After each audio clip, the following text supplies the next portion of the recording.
Naomi sat at her small, second-hand kitchen table, her fingers clenched tightly around her phone. The glow from the screen cast a pale light over her face, highlighting the sharp lines of her cheekbones, the tension in her jaw.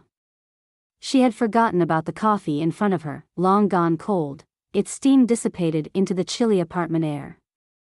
Outside, the sounds of the city filtered through the single-pane window, the honking of taxis, the distant hum of conversation, the occasional burst of laughter from pedestrians passing below.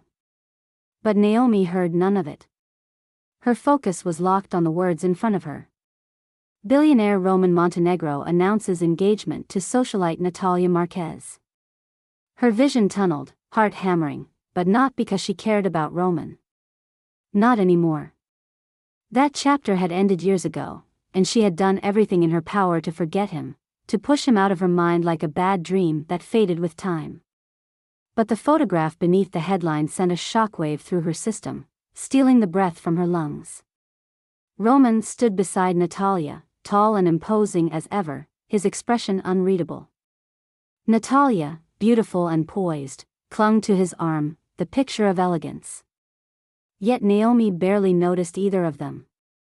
Her eyes were fixed on the little boy standing in front of them, his small hand held in Roman's. Dark curls. Big, solemn brown eyes. A face that should have belonged to a stranger, yet Naomi knew it instantly, recognized it in a way that went beyond logic, beyond memory. A single name in bold beneath the image confirmed what her heart already understood. Miles Montenegro. The walls of the apartment seemed to close in on her, the air suddenly too thin, the space too small. Naomi swallowed hard, but the lump in her throat didn't budge. This wasn't possible.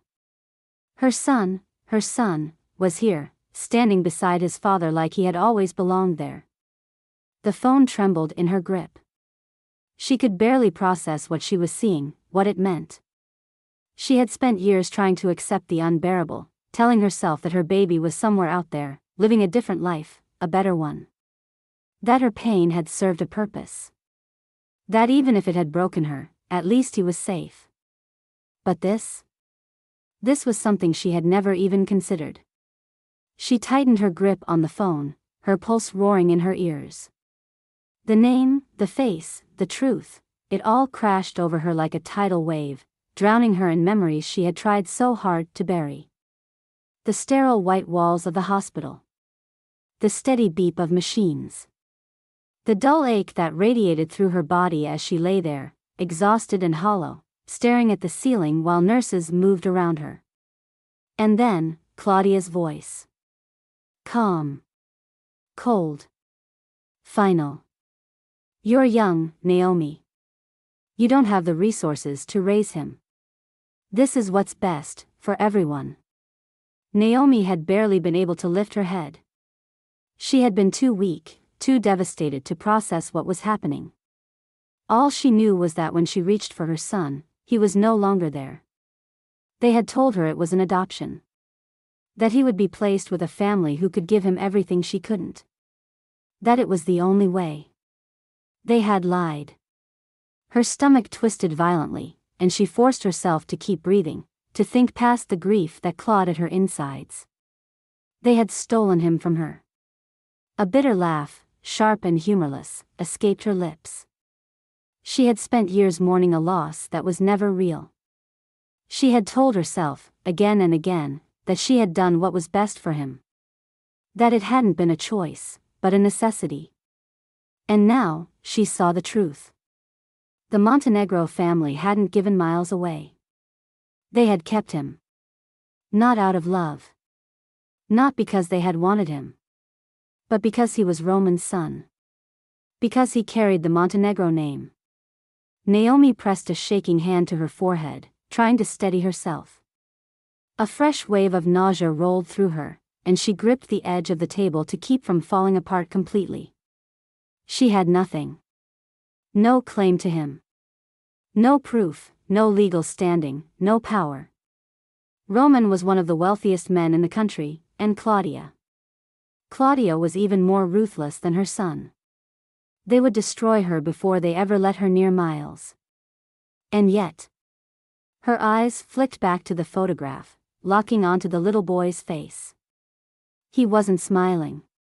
Roman's grip on his hand was firm, but Miles wasn't holding on.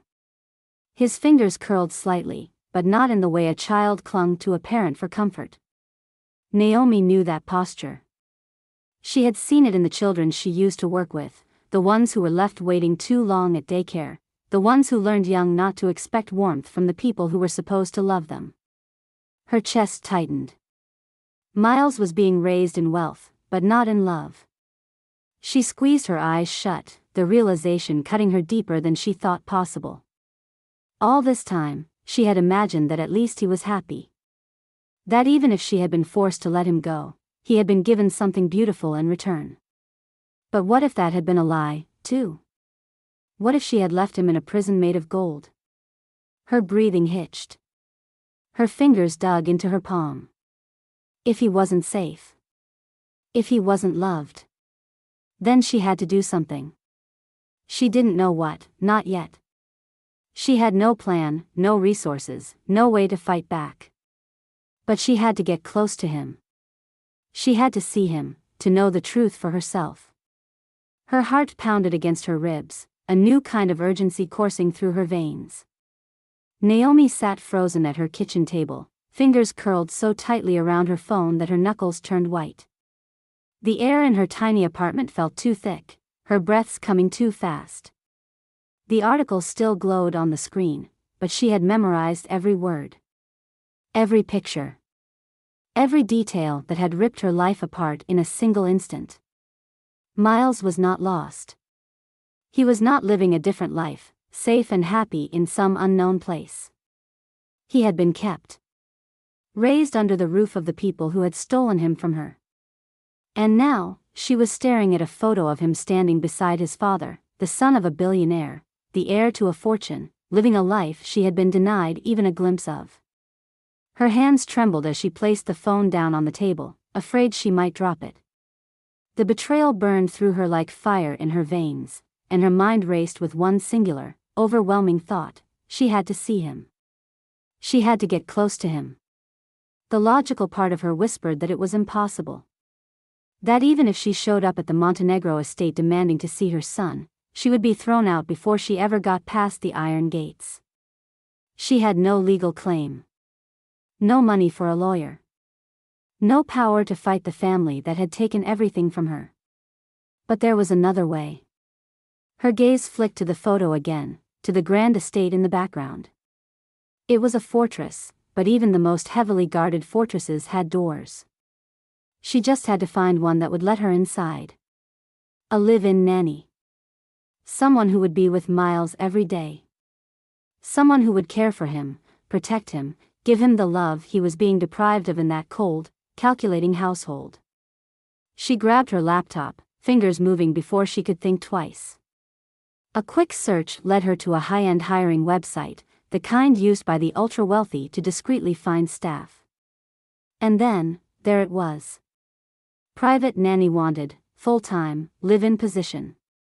Experience required. Background check mandatory. Her stomach twisted. The Montenegro family was looking for a nanny. It was too perfect, too coincidental, as if the universe had cracked open just enough to give her a sliver of a chance. But could she pull it off? She stood abruptly, pushing her chair back with such force that it nearly toppled.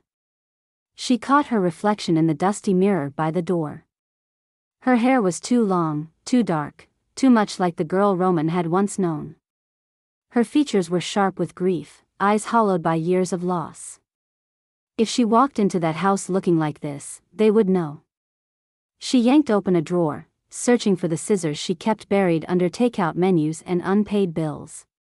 Her pulse pounded as she grabbed a thick lock of hair and, without hesitation, cut. The strands tumbled to the floor in uneven chunks, but she didn't stop. She kept cutting, shaping, stripping away the version of herself that was too recognizable. By the time she was done, her hair was shoulder-length, choppy, unpolished. It was still too familiar. She grabbed a box of blonde dye from under the sink, something she had bought on impulse months ago and never used, and dumped it onto her head.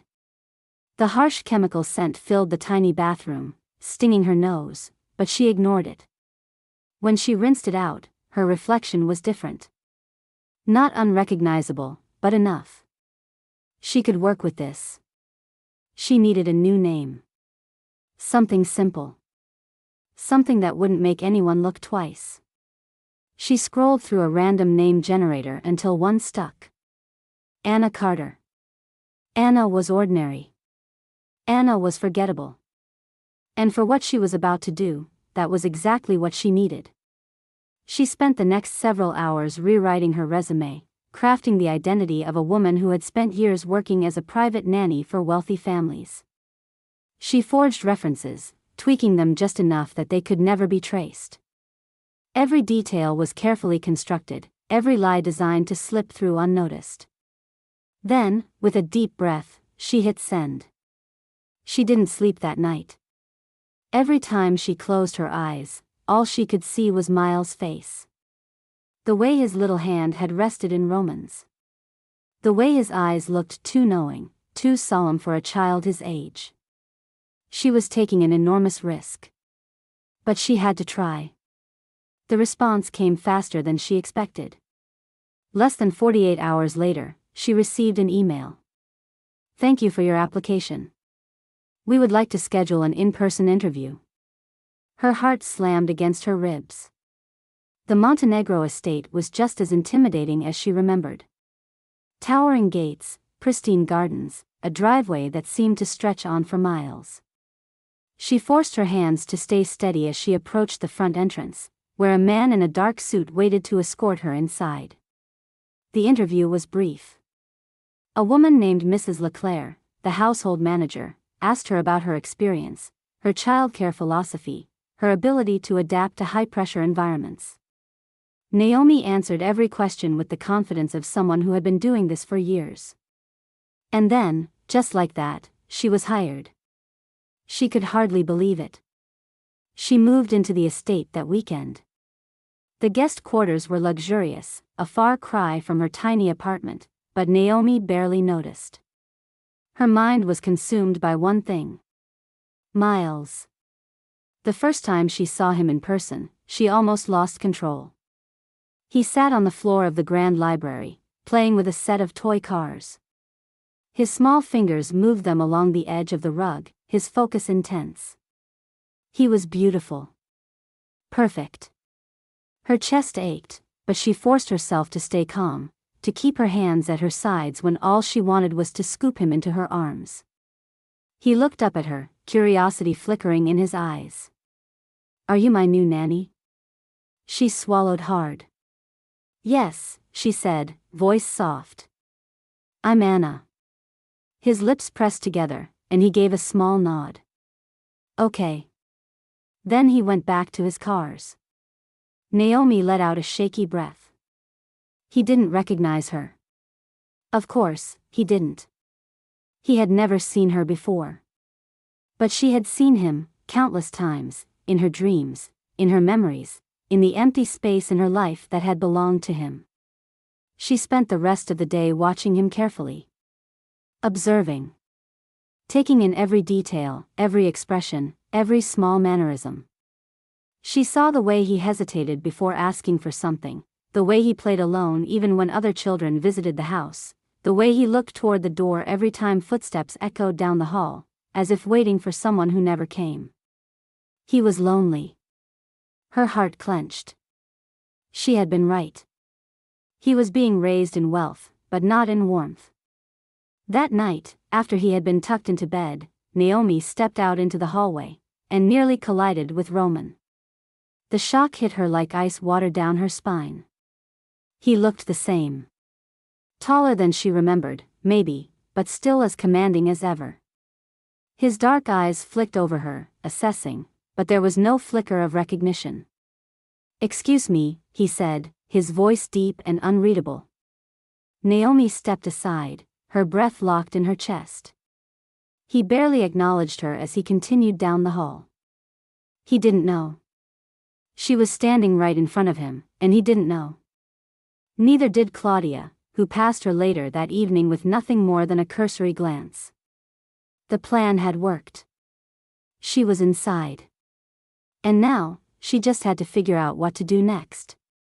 Naomi had been in the Montenegro estate for only a week when she began to see the cracks in its perfect, gleaming surface. At a glance, everything was impeccable: the towering ceilings, the sprawling gardens, the kind of old money elegance that whispered rather than shouted. But beneath the surface, there was something hollow, something cold. It was in the way the house echoed with silence, despite being full of staff. It was in the way Miles sat at the long dining table every evening, his small hands resting on either side of a pristine white plate, waiting for a conversation that never came. It was in the way Roman barely looked up from his laptop during dinner, barely acknowledged his son's presence. And it was in the way Claudia observed everything, detached, disapproving, as if her grandson were a portfolio to be managed rather than a child to be loved. Naomi had known it wouldn't be easy. She had prepared herself for the challenge of living under the same roof as the people who had stolen her son. But she hadn't expected this. She hadn't expected to look at Miles and see a loneliness so deep it made her ache. She watched as he played alone in the garden, rolling a toy truck back and forth over the gravel path. A child with an entire world at his feet and no one to share it with. She had thought the pain of losing him had reached its peak the day she signed the papers. She had been wrong. Natalia was the worst of them all. She barely acknowledged Miles, treating him like an inconvenience, a minor obstacle in her carefully curated life. She floated through the house in designer dresses, her manicured fingers tapping away on her phone, her voice full of honeyed warmth when speaking to Roman, but sharp and dismissive when Miles was near. "I don't know why he won't talk more," she said one evening, her wine glass balanced between her fingers. "He's so quiet. It's strange for a child his age." "He's fine," Roman said without looking up. "He barely even interacts with me," she added, feigning disappointment. "I hope he won't be difficult once we're married." Naomi bit the inside of her cheek so hard she tasted blood. Miles wasn't difficult. He was careful. He was reserved, hesitant, always watching, waiting. Naomi had spent hours studying him, learning his expressions, the way his eyes flickered with unspoken thoughts. He wasn't quiet because he had nothing to say. He was quiet because no one listened. One afternoon, she found him in the library, flipping through a book that was far too advanced for his age. "What are you reading?" she asked, sitting beside him. He turned the cover toward her. "A collection of myths." "Do you like it?" He nodded. "What's your favorite story?" He hesitated, then pointed to one. She skimmed the title. "The Minotaur." He nodded again. Naomi flipped through the pages. "That's an interesting choice. Why do you like it?" Miles studied the book for a moment before answering. "He's trapped in a maze." She swallowed the lump in her throat. "Yes," she said softly. "He is." That night, Naomi sat on the edge of his bed, tucking the blankets around him. The room was too big for a child, too impersonal. It was beautifully decorated, but there were no drawings pinned to the walls, no stuffed animals cluttering the shelves, no evidence that the space belonged to a little boy at all. She smoothed his hair back gently. "Would you like a story?" He nodded, and she reached for a book from his nightstand. Halfway through, she noticed his eyes growing heavier, his lashes fluttering against his cheeks. She kept reading, her voice softer now, lulling him into sleep. Then, just as his breathing slowed, his tiny fingers curled into the sleeve of her sweater. His voice was barely a whisper, slurred with exhaustion. "Mommy?" Naomi's whole body froze. She sat perfectly still, her heartbeat roaring in her ears. His hand remained tangled in her sleeve, his grip loose but familiar. As if it belonged there. As if this were natural. As if the universe had not been torn apart the day they had been separated. Tears burned at the edges of her vision, but she forced herself to keep her voice steady. "I'm here," she whispered. Miles exhaled, content, and drifted back into sleep. Naomi sat there for a long time, staring at him, afraid to move, afraid to break whatever fragile magic had settled over the room. She had never let herself think about what it would feel like to hold him, to comfort him, to be the one he reached for in the night. The weight of it crushed her, beautiful and unbearable all at once. She had told herself she could do this. That she could stay close to him without crossing a line. That she could be the nanny and nothing more. She had been wrong. Her hand trembled as she brushed his curls from his forehead. She wasn't just here to watch over him.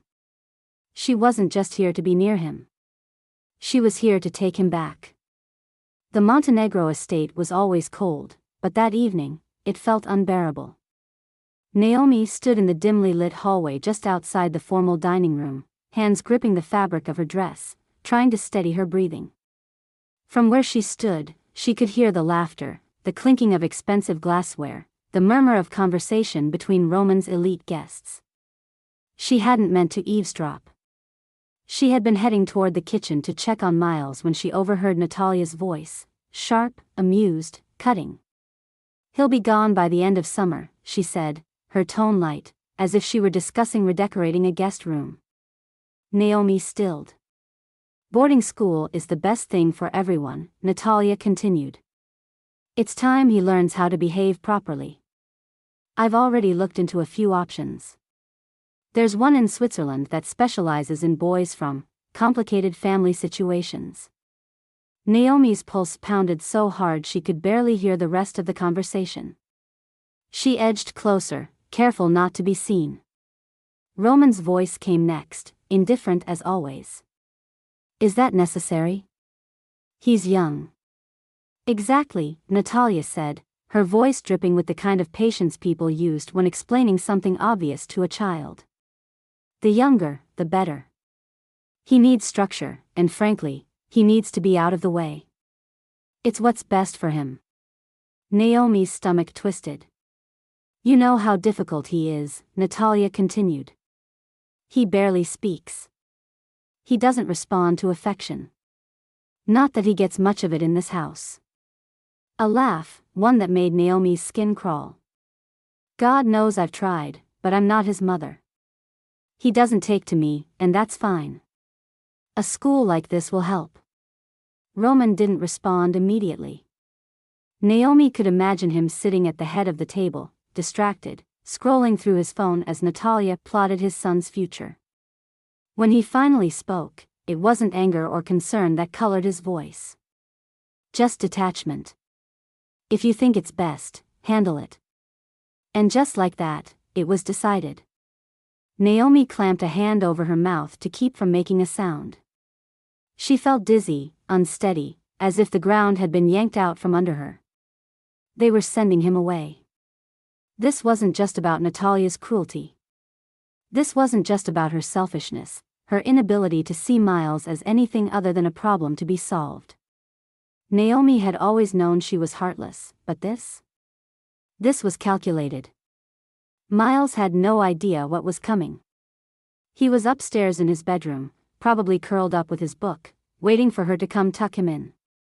He didn't know that in just a few months, he'd be taken from everything familiar and sent across the world, alone. Naomi had spent weeks forcing herself to be patient. Telling herself that being near him was enough. That as long as she could give him small moments of love, that was enough. It wasn't enough anymore. She had to stop this. A sharp, familiar voice cut through the air. "It's the right decision. Claudia." Naomi barely had time to duck behind a marble column as Roman's mother stepped into view. She moved through the dining room like a queen surveying her kingdom, her pearl earrings glinting under the chandelier light. Natalia turned to her, smiling as if seeking approval. "You agree, don't you?" "Of course," Claudia said smoothly, taking a seat. "It will simplify things." Naomi's nails dug into her palms. That was all Miles was to them, an inconvenience. A burden. something to be managed and pushed aside. She needed air. She needed to get away before she said something reckless, before she stormed in there and shattered the illusion she had carefully built.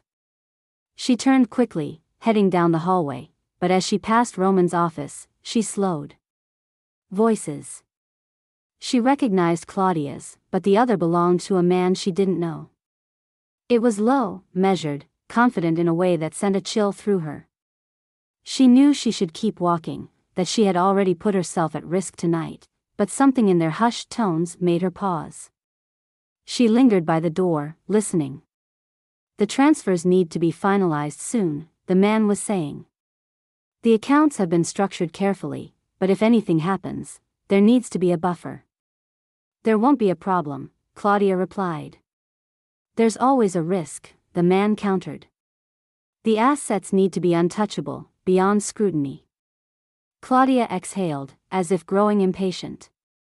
And you're sure placing them in the boy's name will keep them safe? Naomi's breath caught. Miles. She forced herself to stay still. The man continued.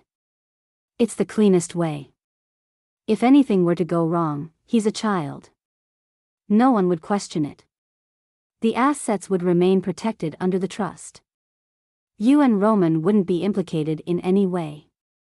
Naomi felt a slow, sinking dread spread through her stomach. She didn't understand the specifics, but she understood enough.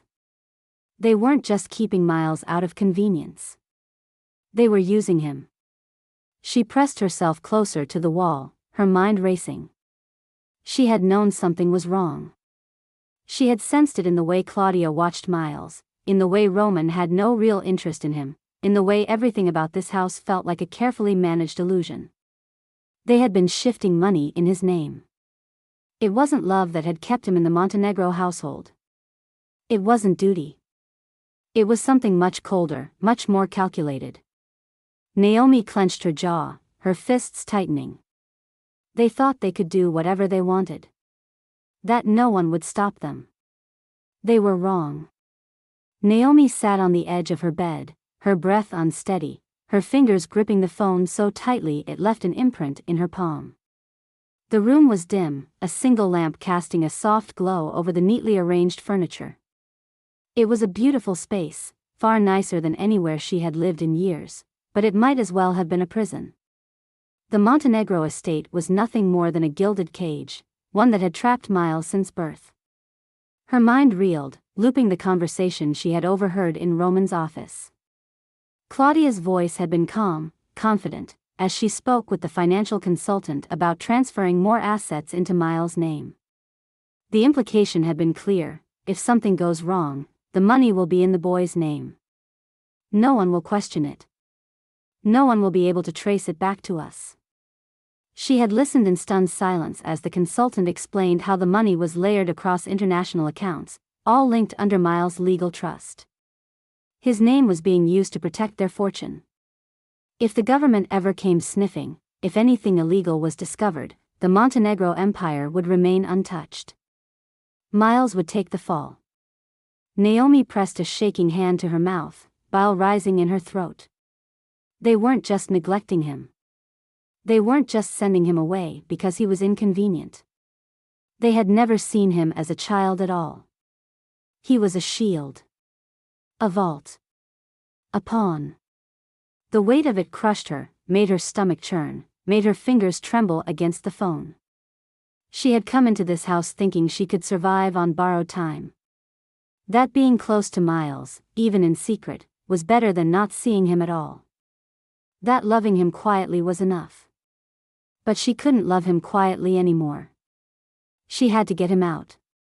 Her heart pounded as she scrolled through her contacts, searching for the only person who could help her now. She hesitated when she saw his name, thumb hovering over the screen. It had been years. A lifetime ago. He would probably hang up. But she had no other choice. She tapped the call button, pressing the phone to her ear, pacing the length of the room as the dial tone rang. It rang once. Twice. A groggy voice answered. Do you know what time it is? Naomi closed her eyes. The sound of his voice hit her harder than she expected, the familiarity of it almost enough to break her. Kai, I need your help. Silence. Then a sigh. It's bad, isn't it? Her throat tightened. Yeah. There was a rustling on the other end, the sound of him shifting, sitting up. A yawn. A pause. Tell me. She swallowed hard, forcing herself to steady her voice. They never gave him up, Kai. They kept him. Another pause. Longer this time. They what? She sat back down on the bed, gripping the edge, her fingers curling into the fabric of the sheets. They told me he was going to be adopted. That it was the only way. That I had no choice. Her breath hitched, but she pushed through it. It was all a lie. Jesus, Naomi. His voice was sharper now, the sleep gone from it. She kept going, forcing herself to say it all. She told him about Miles, about how he barely spoke, how he was being raised in a house where he was ignored, neglected, and now being shipped away like an inconvenience. And then, finally, she told him about the money. She repeated everything she had overheard. The offshore accounts. The way every single suspicious financial move was tied back to Miles' name. The money laundering. The paper trail that didn't exist because in the eyes of the law, a child could not be investigated. By the time she finished, her hands were shaking. Kai let out a low curse. They've been using him as a shield, he said, his voice grim. He's their insurance policy. Naomi pressed her palm to her forehead. She had been unraveling it piece by piece, but hearing it said out loud, he's their insurance policy, made her stomach twist even harder. I need proof, Kai. I need everything they've done, every account, every transfer. If I can take this to court, I might have a shot at getting him away from them. There was another silence, a different kind this time. Then, finally, Kai exhaled. This isn't just fraud, Naomi. If they've been hiding assets under a child's name, that's illegal, she whispered. Beyond illegal. His voice was razor sharp now, his brain already working through the layers of corruption. If I do this, it's going to get messy. They have security, firewalls. You're not going up against some hedge fund executive. You're going up against a family that runs entire industries. They don't play fair. I know. You could get caught. I know. They could kill you for this. She closed her eyes. I know. Another long silence. Then, you're really willing to go all the way with this?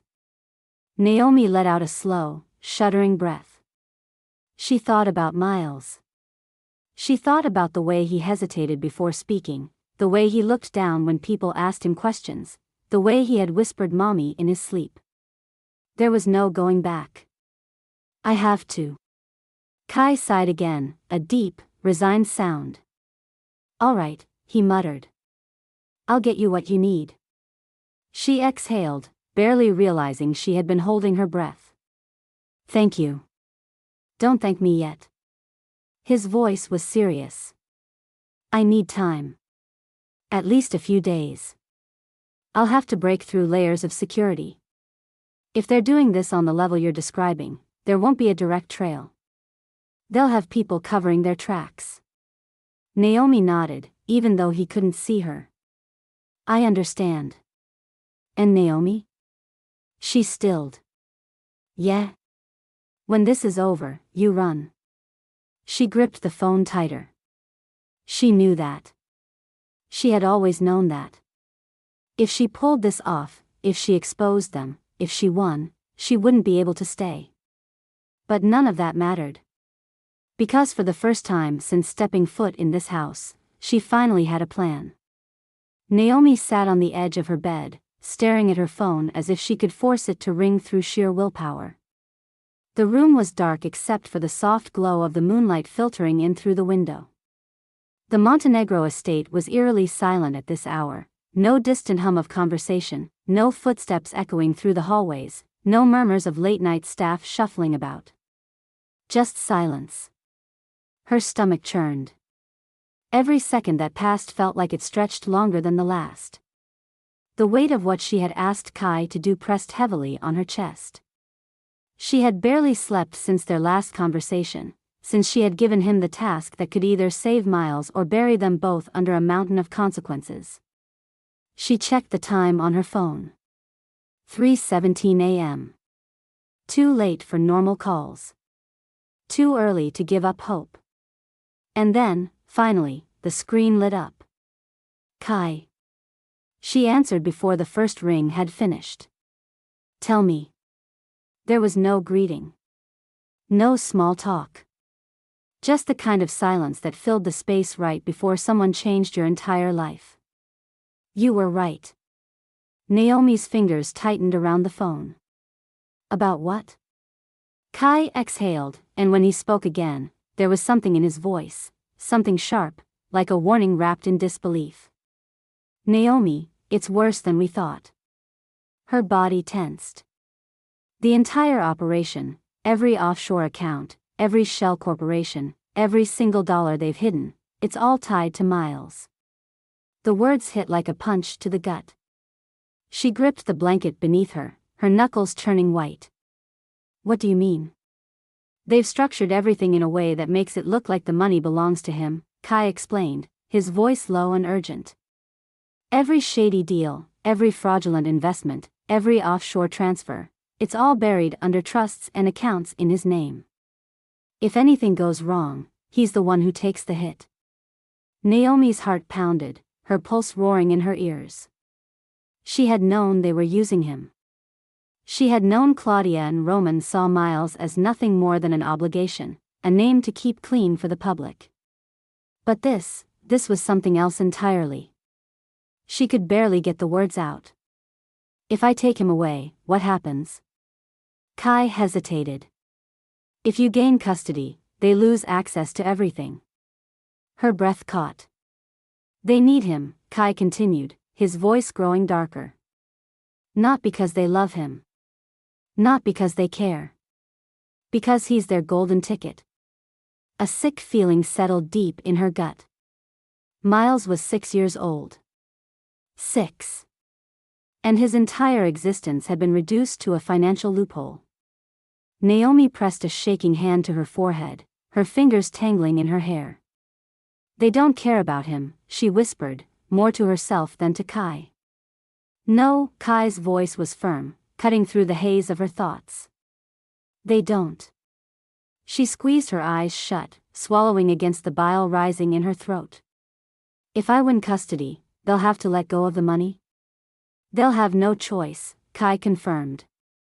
Either they let you take him and keep quiet, or they fight it and risk a full-blown investigation. And Naomi? She forced herself to answer. Yeah. If they lose the money, they lose everything. The room felt too small. The air, too thin. Naomi had spent weeks convincing herself that taking Miles away was impossible. That she would never have the power to win against people like Claudia and Roman. But now she had something she had never expected. She had leverage. She had the only thing that mattered to them. A path began to take shape in her mind, one built on risk and consequences, but also on something she hadn't allowed herself to feel since stepping into this house. Hope. She took a deep breath, forcing herself to think clearly. I need a lawyer, she said, her voice steadier than she expected. Someone who can handle this. Someone they won't see coming. I've got someone, Kai said. Reed Calloway. He's sharp, ruthless, and doesn't scare easy. She had heard the name before.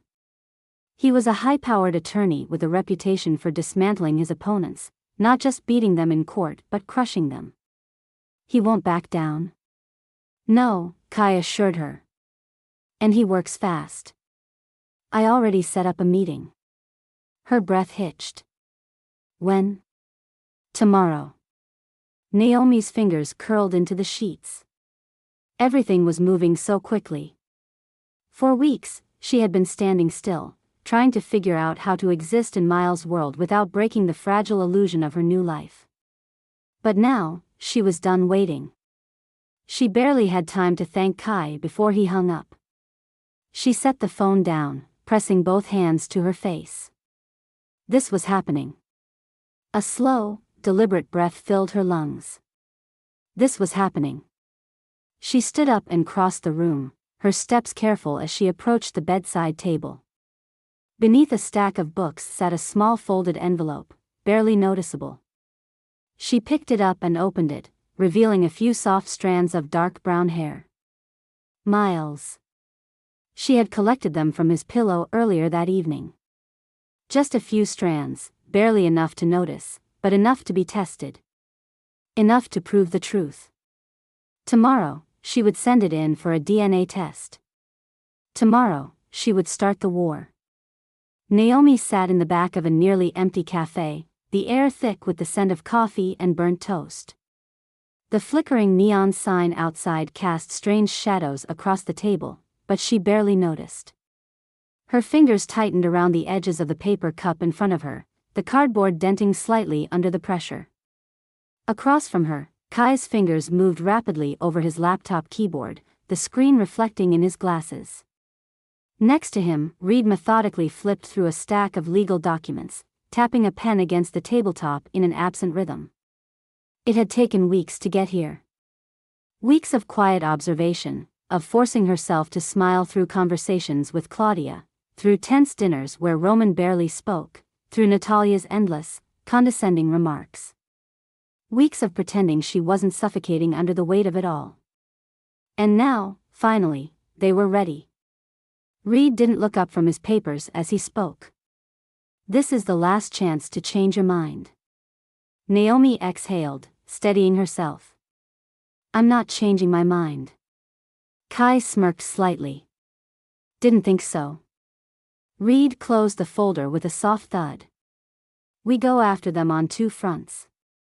Legally, we have everything we need to move forward with the custody case. The DNA test results came back.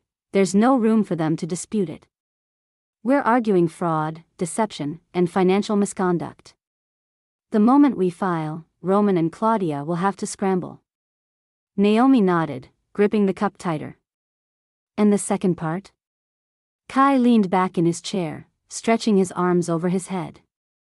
The cyber attack goes live the second they're served with papers. Their entire financial network is built on Miles' trust. I'll be locking them out of it. Every account linked to his name? Frozen. They won't be able to touch a single cent without drawing attention. Reed checked his watch. The wedding is in 3 days. That's when we hit them. 3 days. Naomi's stomach twisted. Roman and Natalia's wedding was set to be the event of the season. Hundreds of guests. Journalists stationed outside the estate, desperate for a glimpse of the Montenegro heir and his glamorous bride. It was the perfect distraction. The perfect moment to strike. Claudia would be too busy entertaining powerful guests. Natalia would be absorbed in making sure every detail of her wedding was perfect.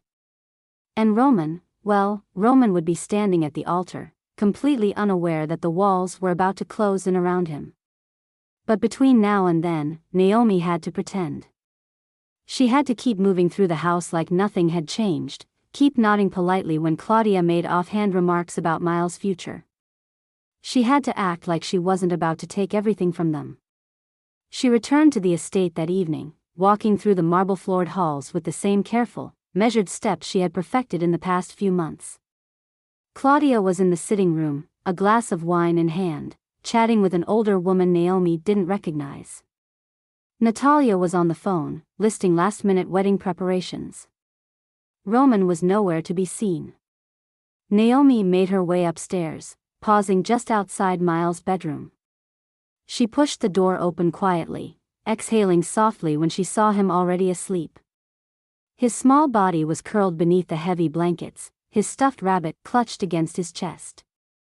She stepped closer, kneeling beside the bed, brushing a stray curl from his forehead. For weeks, she had told herself she could do this, live in his world without shattering it, love him in secret without letting it break her. But she couldn't anymore. She couldn't sit at the edge of his bed knowing that in just a few months, he would be sent away to a place where no one would hold him when he had nightmares. She couldn't stand by while they used him as a financial shield. He stirred slightly, shifting toward the warmth of her touch. And then, so softly she almost missed it. "Mommy?" Naomi froze. Her pulse pounded so loudly she could hear it in her ears. It was a sleep-drenched whisper, a fleeting moment, but it shattered something inside her. He didn't know. He couldn't know. But somehow, he did. Her throat ached, her vision blurred at the edges. She swallowed, her fingers trembling slightly as she smoothed the blanket over him. "I'm here," she whispered. Miles let out a small breath, settling back into sleep. Naomi stayed there, unmoving, her hand resting gently on his. If there had ever been any doubt left in her, it was gone now. The next morning, Miles was unusually quiet at breakfast. He pushed his scrambled eggs around his plate, his small fingers tapping restlessly against the table. Naomi leaned down beside him. "You okay?" He hesitated, glancing around the room. Claudia was speaking with one of the staff members. Natalia was scrolling through her phone. Roman was reading the newspaper. No one was paying attention. Finally, he looked up at Naomi. "I had a dream," he said softly. She set down her coffee. "What kind of dream?" His fingers traced invisible shapes on the table. "That you were my mommy." Her breath caught. The room blurred at the edges. She forced herself to smile. "Was it a happy dream?" Miles nodded. "I think so." Then, after a moment, "I think I'd like it to be real." Her hands tightened around the edge of the table. She had to swallow down the emotion rising in her throat, forcing herself to keep her face neutral. This was it. This was why she was doing this. 3 more days. Just 3 more days, and she would make his dream come true. The Montenegro estate had never been so alive. A constant hum of conversation filled the air, the sharp clinking of champagne glasses mixing with the delicate notes of a string quartet playing in the garden. The scent of fresh-cut roses drifted on the breeze, mingling with the warm summer air. Guests, dressed in the finest designer gowns and tailored suits, moved through the manicured grounds, exchanging pleasantries, sipping expensive wine, completely unaware that the world they had come to celebrate was on the verge of collapse. Inside the estate, behind the scenes, the staff moved with practiced precision. Naomi had spent the morning like she had spent every other day in this house, moving through the shadows, quiet and unnoticed. But today, something was different. Her heart pounded, but her face remained neutral. She passed by Claudia in the main sitting room, where the woman was sipping coffee and speaking to a well-dressed guest, her tone polite but distant. Natalia was upstairs, adjusting the final details of her wedding gown, giving orders to her stylist in a voice that carried through the hallways. Roman was nowhere in sight. Naomi slipped into the kitchen, gripping the cool marble counter to steady herself. Her fingers curled around her phone in her pocket, her pulse pounding beneath her skin. The message was already typed. One simple word. "Ready." Her stomach twisted as she stared at it. This was it. No more waiting. No more pretending. She took a slow breath and hit send. Somewhere across the city, Kai and his team received the message. A series of commands were executed in the span of a second. Every account under the Montenegro name, every single one linked to Miles, locked. Every fraudulent transaction, every offshore fund, frozen in an instant. No one in the Montenegro family knew it yet. But they would. Naomi tucked her phone away, straightened her posture, and left the kitchen, slipping back into the crowd as if nothing had happened. Outside, the wedding ceremony was about to begin. Hundreds of guests filled the white chairs lining the lush garden aisle, their conversations hushed as the officiant took his place. Roman stood at the altar, looking exactly as he always did, impossibly composed, unreadable, a man who had spent his entire life in control. He had no idea. Naomi stood at the back, hidden behind the last row of chairs, her heart slamming against her ribs. She barely heard the soft music playing, barely felt the warm breeze against her skin. She was waiting. And then, movement. A man in a dark suit emerged from the house, walking with brisk, deliberate steps down the aisle. His presence sent a ripple through the ceremony. Guests turned their heads. Natalia frowned. But the man didn't hesitate. He went straight to Roman. There was no whispering. No pulling him aside. He simply handed Roman a folder. The officiant cleared his throat, attempting to smooth over the interruption. "Shall we continue?" Roman barely heard him. His fingers tightened around the folder as he flipped it open, his brow furrowing as he read the contents. The silence stretched. Claudia shifted in her seat, irritated. "What is this?" No one answered her. Roman's face had changed. His jaw locked. His grip on the papers was tight enough to crumple the edges. He flipped another page. His breath hitched. The silence became deafening. Naomi felt it before it happened. Roman looked up. His gaze cut across the crowd, sharp and searching, until it landed on her. And in that single moment, she saw it. Recognition. Slow at first, like a flicker of something distant, something buried. And then, realization. Shock. Confusion. Rage. And beneath it all, something else. Something dangerously close to guilt. Naomi didn't look away. Claudia rose from her seat, snatching the papers from Roman's hands. She scanned the first page, her expression darkening. This is a custody case? Reed had made sure there was no room for argument. Every detail was there. The DNA results. The fraud. The financial misconduct. The complete, airtight legal argument that made one thing clear: Miles had never belonged to them. A sharp inhale. A rustle of movement. The guests were whispering now, shifting uncomfortably in their seats, their polite smiles fading. Natalia took a step forward, her hands clenched into fists. "This is ridiculous. This is." She turned to Roman, waiting for him to shut it down. To fix it. But he wasn't moving. His eyes were still on Naomi. And for the first time, in all these months, he truly saw her. The weight of it pressed against her chest, but she didn't falter. She had spent too long being unseen. Claudia's face was pale now, her carefully crafted mask beginning to crack. "How dare you," she hissed, her voice low and shaking. Naomi lifted her chin. "How dare I?" Her voice wasn't loud, but it didn't have to be. It cut through the air, sharp and unyielding. "How dare you?" The words sent another wave of whispers through the crowd. Guests exchanged glances, confusion and curiosity sparking between them. Natalia let out a sharp, forced laugh, trying to salvage the moment. "This is some kind of joke." Naomi tilted her head. No, her voice was steady, unshakable. "It's not." The legal machine was already in motion.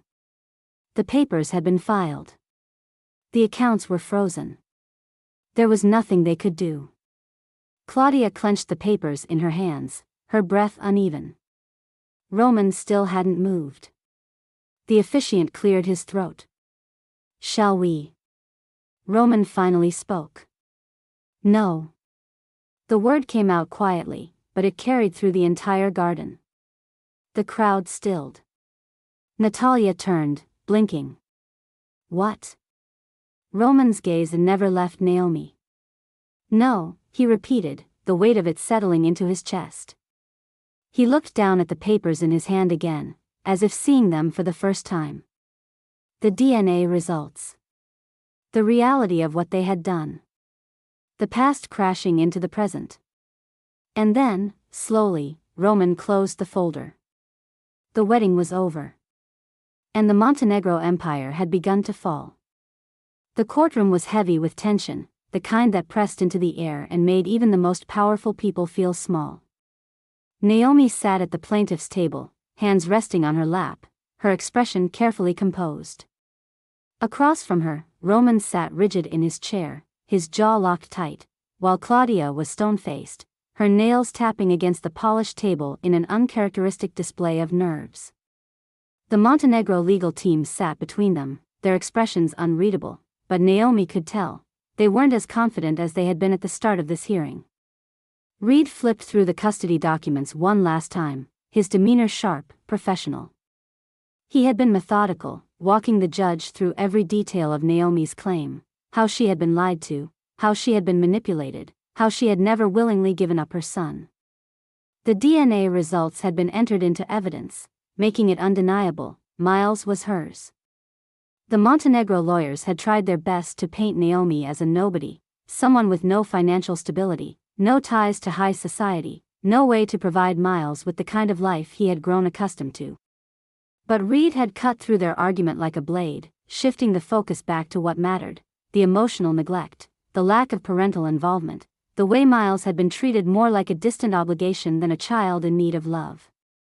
The case was strong. But Naomi knew strong wasn't always enough. The Montenegro name carried weight, influence that stretched far beyond the walls of this courtroom. If Roman and Claudia wanted to fight, they could. If they wanted to drag this out for years, drown her in legal fees, exhaust her until she had nothing left to give, they could. Unless they were given a reason not to. Reed straightened in his seat. Your Honor, at this time, I'd like to request a brief recess before we continue. The judge, an older man who had been watching the proceedings with careful neutrality, nodded. Granted. We'll reconvene in 30 minutes. Naomi's stomach nodded as she followed Reed out of the courtroom, her pulse pounding. Roman and Claudia's lawyers stood to do the same, their murmured conversation hushed as they stepped into the hall. Reed led Naomi down a separate corridor, away from the crowd of onlookers who had gathered to witness the high-profile case. A few minutes later, they entered a private meeting room, where Roman, Claudia, and their attorneys were already waiting. The air was different in here, tighter, heavier. Roman sat stiffly, arms crossed, his gaze locked on Reed. Claudia, however, didn't sit. She stood near the window, her back straight, her expression unreadable. Reed took his time setting his briefcase down, flipping the latches with slow, measured precision. Then he glanced at Naomi, giving her a brief look of reassurance before turning his attention back to the Montenegro lawyers. We've been focusing on custody, Reed said, his tone smooth, almost casual. But we all know this could go another way. One of the Montenegro lawyers, an older man with a graying beard, narrowed his eyes. We've already made our position clear. Roman Montenegro is the best choice for Miles' future. He has the resources, the stability. Reed cut him off. And the financial misconduct. Silence.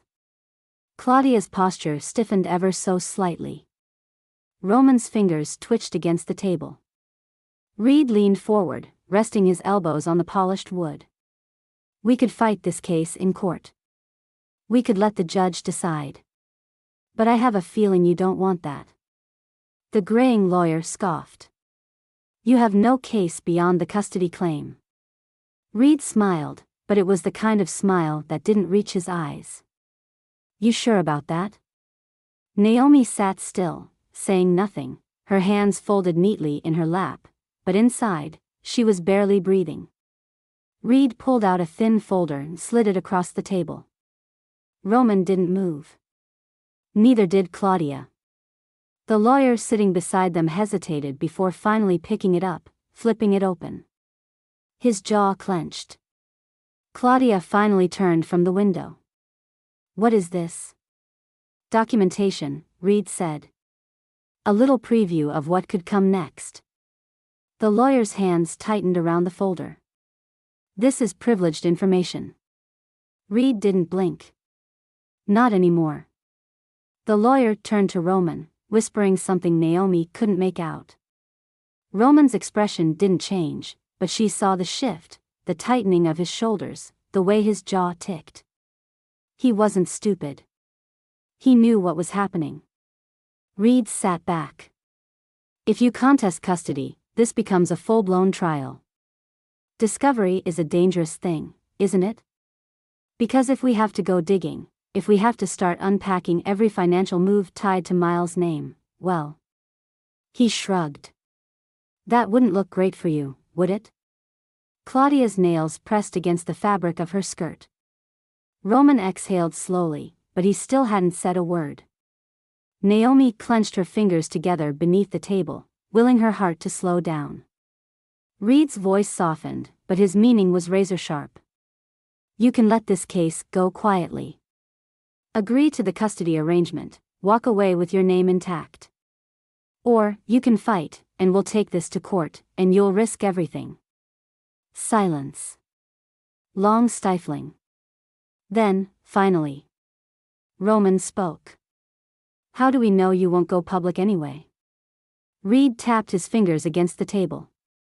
You don't. Roman turned to Naomi. It was the first time he had truly looked at her since they had stepped into the room. She didn't look away. His gaze flickered, something unreadable shifting beneath the surface. A lifetime ago, he had been the person she had loved most in the world. Now, he was just the man standing between her and the only thing that mattered. He leaned back, exhaling slowly, then looked at his mother. Claudia's expression was tight, but she nodded. We withdraw our claim to custody, Roman said. Naomi barely breathed. Reed smiled, standing.